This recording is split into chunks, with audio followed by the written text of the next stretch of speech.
For the way they explain the oil is going to be eaten down by microorganisms, can you explain the process for the bioremediation? Yes, bioremediation. You hear a lot about bioremediation now.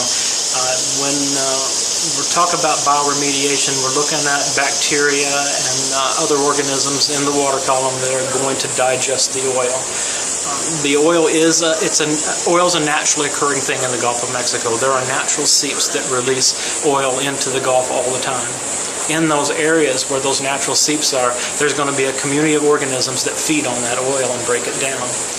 When we release a huge cloud of oil like we've done into the Gulf, you're releasing it into an area where there's not these organisms readily available to start to digest it. They're going to have to find that oil first to be able to digest it.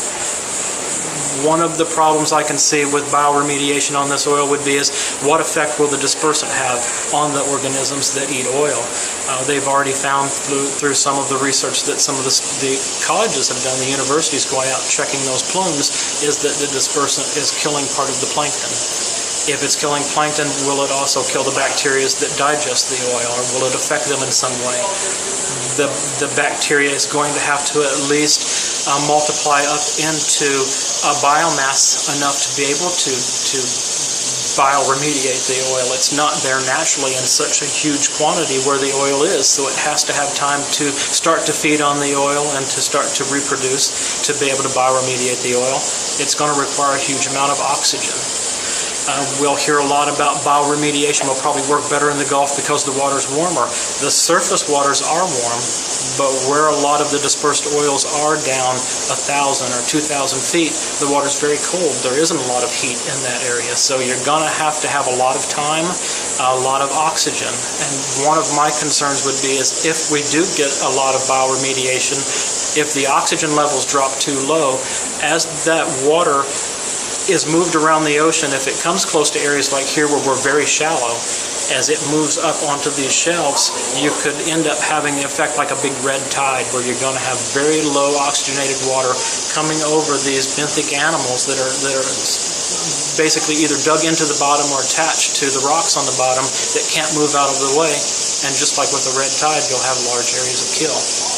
The way I would expect that these oil plumes, the dispersed oil, will move a lot like the red tides would. So you'll have these areas of these dinoflagellates that are giving off in a red tide the toxins that kill the animals, or the red tide animals themselves using up the oxygen from the water. As animals die and decay, also taking oxygen out of the water. It moves kind of in ribbons, like you would look at when you go offshore if you see a debris line floating in the water. So there'll be areas, you might come into an area where there's a 100-yard area all over the bottom that everything is dead. And 35 feet away there's another rock that's untouched and everything's perfectly healthy and fine. And that would be kind of the thing I would expect you would see if this bioremediation were to occur in a way that it sucked up a lot of the oxygen. I think you would see kill-offs in areas just about like you would with red tide. Everything's not going to die, but there are going to be areas where the animals can't move and they're going to die, and then there's going to be areas that are untouched. I would expect that if an animal's capable of moving out of the way, if the dispersant is an irritant, or if the oil is an irritant to the animal, I would expect they would move away from it if they can.